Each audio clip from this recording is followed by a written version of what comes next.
भाजपा प्रत्याशी विशाल प्रशांत ने आज डुमरिया पंचायत के कई गांवों धनगावा, कपोरडिहरा, डुमरिया, सुरमाना, धर्मदास डिहरी, गोपालपुर और बक्संडा में जनसंपर्क अभियान चलाया। जहां जहां पहुंचे लोगों ने फूल मालाओं से गर्मजोशी से स्वागत किया और नारों से माहौल गूंज उठा।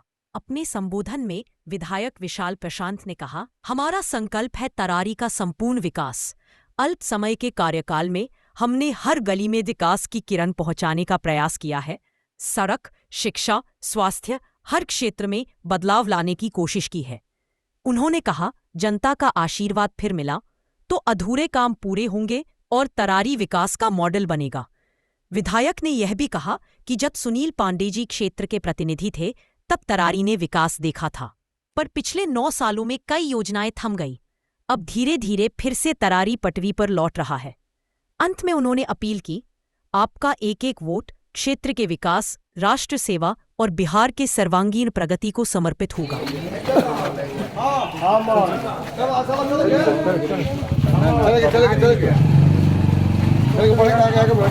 नमस्कार।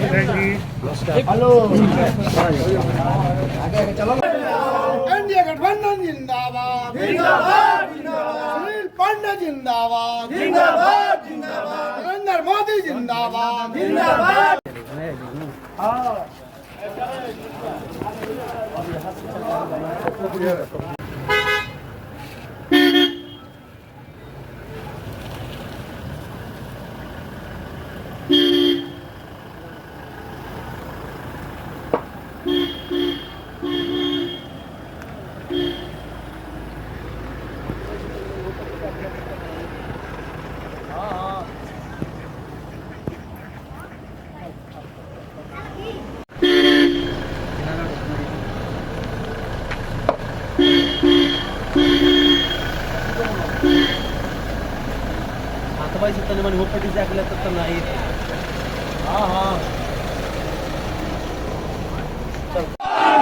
हमारा विधायक कैसा हो?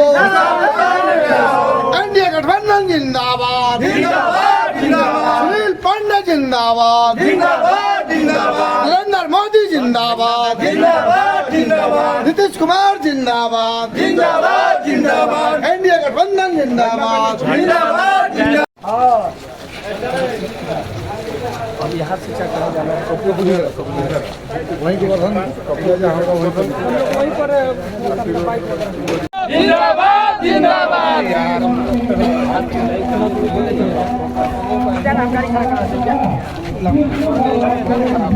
चलिए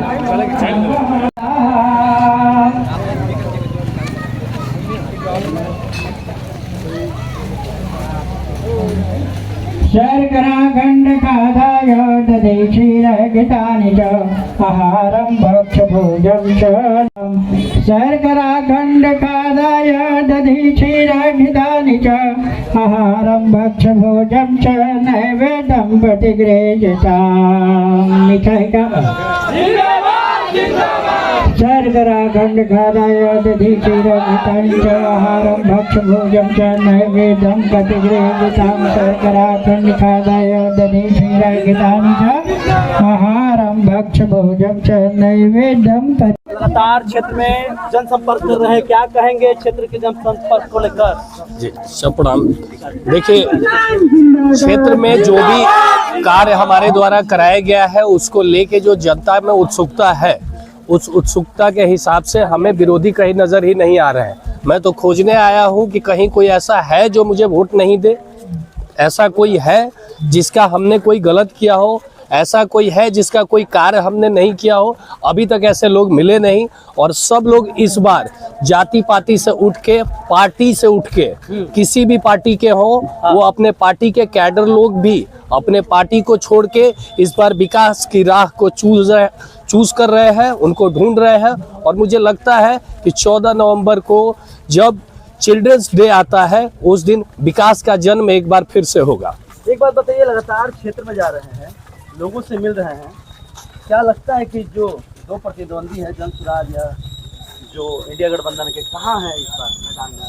जी मैं तो कोई अच्छे प्रत्याशियों के बारे में सोच रहा था कि जो विकास के मॉडल्स के बारे में कुछ बताएं, लेकिन ऐसे प्रत्याशी लोग ने जो लोग आए हैं वो इतने बुजुर्ग हैं कि मुझे लगता है कि अंत तक उनका आशीर्वाद भी मुझे ही मिलने वाला है। मुझे लग रहा है कि आखिरी में मैं उनसे भी वोट मांगने जाऊंगा और वो लोग का भी वोट मुझे ही मिलने जा रहा है।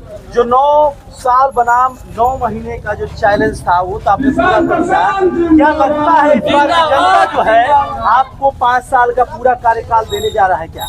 जी, अभी तक तो मुझे यही लगता है कि लोग विकास के नाम पर जितने भी लोग खड़े हैं, अगर वहां पर किसी का चेहरा सबसे सामने नजर आएगा तो वो 2 नंबर का कमल निशान ही नजर आने वाला है। अगर विकास की राह जनता चूज करती है तो क्या अगर विकास जाति फैक्टर, धार्मिक फैक्टर क्या कार्य करेगा यहाँ? अब टूटने वाला है। ये तरारी में धार्मिक फैक्टर, जाति फैक्टर, पार्टी फैक्टर, सारे फैक्टर्स को तोड़ के लोग सिर्फ विकास के फैक्टर पे वोटिंग करने जा रहे हैं और आप देखेंगे कि 14 नवंबर को विकास का जन्म होने वाला है। यानी 14 नवंबर को विकास का जन्म होगा, लेकिन अभी जो अभी चल रहा है कठिन समय चल रहा है हर एक के लिए। क्या आपके लिए भी कठिन समय है क्या? जी, मेरा ये रिजल्ट का समय है। एग्जाम्स हमने दे दिए हैं, 9 महीने हमने अपनी परीक्षा दी है। अब जनता के पास मैं ये पूछने आया हूँ कि मैंने जो परीक्षा दिया है उस परीक्षा में आप क्या रिजल्ट देते हैं, ये तो जनता के दिलों में होगा। जनता का रुझान क्या, जनता किस तरीके की जनादेश दे रही है आपको? आप जानकारी लीजिए, मैं भी जानकारी लेने की प्रयास कर रहा हूँ। मुझे तो लग रहा है कि मुझे सबका, हर पार्टी के, हर दल के सभी लोगों का आशीर्वाद मुझे प्राप्त हो रहा है। रजिस्टर में हम खुद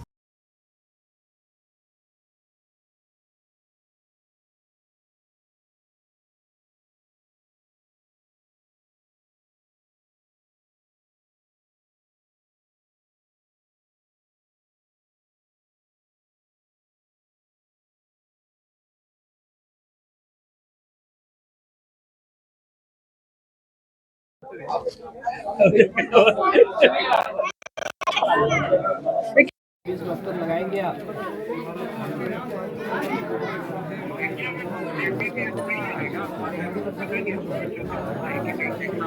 आप देख के मुझे अभी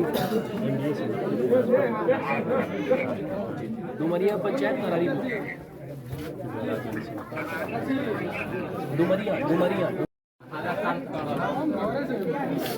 ठीक है, चलिए। बिल्कुल भी नहीं, इस चुनाव में मुझे मेहनत करने की आवश्यकता नहीं है। पिछले चुनाव में हम लोगों ने काफ़ी मेहनत करी थी, लोगों को समझाया था और उस टाइम भी लोगों ने हमारी बात सुन के हमें तरारी से अपना प्रतिनिधित्व करने के लिए भेजा था। इस चुनाव में तो हम लोग जिस तरीके से लोगों से बातें कर रहे हैं, हमें विरोधी नज़र ही नहीं आ रहे हैं। हमें जितनी भी हमें काम दिए गए थे, सारे काम तो हम लोग नहीं कर पाए, लेकिन उतना काम हम लोगों ने ज़रूर कर लिया है जितना लोगों की अपेक्षा थी, उससे ज़्यादा कार्य ही यहाँ पे हुआ है। लोगों को पता है कि विकास के लिए अगर बटन दबाना है तो सीधा सीधा कौन सा बटन है। जी, इस बार जो माले से प्रत्याशी हैं या फिर जन सुराज के भी प्रत्याशी भूमिहार समाज से उतारे गए हैं, वो कितना चुनौतीपूर्ण आपको लग रहा है? देखिए, मुझे जो भी बुजुर्ग लोग आए हुए हैं मैं उनका सम्मान करता हूँ। ये जनता का अधिकार है, उनको चूज करना है, लोगों के बारे में समझना है। लोग उनके बारे में समझे, लोग हमारे बारे में समझ चुके हैं। वो प्रत्याशी नए हैं और उनके बारे में लोगों को समझते समझते जब तक समझेंगे तब तक चुनाव पार हो चुका होगा। यहाँ पर कोई भी ऐसी एंटी इनकम्बेंसी हमको लेके नहीं है, क्योंकि जिस तरीके से बाकी कार्यकाल जो हमारा रहा है 11 महीने और आज आपके 12 महीने होने में भी 2 दिन बाकी है। आज 1 साल होने में उस चुनाव का 2 दिन बाकी है और उससे पहले ही हमने जो भी योजनाएं दी गई थी उससे ज्यादा हद तक काम किया है। और लोगों को अगर विकास का बटन दबाना है तो उन्हें पता है कि 2 नंबर पर जाके अगर वो बटन दबाते हैं तो फिर से विकास आएगा। अगर 1 साल के अंदर इतना काम हो सकता है तो आने वाले 5 साल में कितना काम होगा उसका अंदाजा भी नहीं लगाया जा सकता। 9 साल बनाम 9 महीने कितनी चुनौतीपूर्ण रहा ये सफर? जो बिल्कुल चुनौतीपूर्ण था, जिस तरीके से यहाँ की बदहाली थी, यहाँ की परेशानियां थी, उन सारी परेशानियों को हम लोगों ने अपने कार्यकर्ताओं के माध्यम से, हमने अपने सहयोगियों के माध्यम से, सबके पास मेरा मोबाइल नंबर है, उनके माध्यम से मेरे तक पहुंची। हम लोगों ने उसकी एक सूची बनाई, माननीय मंत्री लोगों के पास बार बार जाते रहे और जिसका फलस्वरूप आपने देखा कि 943 करोड़ रुपए से ऊपर की योजनाओं को हमने यहाँ पे क्रियान्वयन कराया है। साथ ही जीविका दीदी के माध्यम से 67,000 महिलाओं को हमने रोजगार योजना से जोड़ा है। साथ ही हजारों लोगों से ऊपर लोगों को, भूमिहीनों को हमने भूमि देने का कार्य किया है। लगभग जितने भी बेघर लोग हैं, जिनके पास घर नहीं है या मिट्टी का मकान है या कच्चे मकान है, सबका फोटो लगभग खिंचवाया जा चुका है।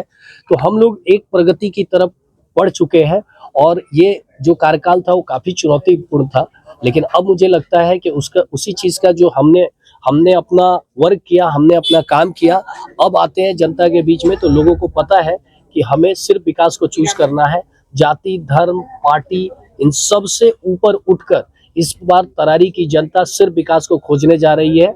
और आप देखेंगे कि ये विकास का एक नया जन्म 14 नवंबर यानी चिल्ड्रंस डे के दिन में आपको देखने को मिलेगा। विशाल जी, इस बार जब अगर जनता आपको विधानसभा पहुंचाती है तो सबसे प्रमुख जो काम होगा वो तरारी विधानसभा के लिए क्या होगा आपके नजर में? जी देखिए, अभी जो हम लोगों ने बहुत सारे एनओसीज दिलवाई हैं, जैसे इंडस्ट्रियल एरिया का एनओसी दिलवाया है, हमने स्पोर्ट्स कॉम्प्लेक्स का एनओसी दिलवाया है, हमने कॉर्पोरेट के थ्रू जो दूध उत्पाद है उसका एनओसी दिलवाया है, हमने युवाओं के लिए जो रोजगार की व्यवस्थाएं की हैं उस सारी व्यवस्थाओं को लेके हम लोग अपेक्षित हैं कि इस बार आते ही सबसे पहले जो भी एनओसी हमारे केंद्र में गए हुए हैं, हमारे बिहार सरकार के पास गए हुए हैं, उन योजनाओं को जमीन पे उतारना, क्योंकि ये अभी तक कागजी है। अभी तक कागज में सिर्फ नो ऑब्जेक्शन सर्टिफिकेट्स के लिए हम लोगों ने जमीन मुहैया कराया है। सरकारी योजनाओं में ये ऑलरेडी लागू है कि हमें वो पैसे मिलने चाहिए थे। हमें देखना है कि आने वाले समय में कितना जल्दी हम लोग इसका संन्यास कर पाते हैं। ठीक ठीक।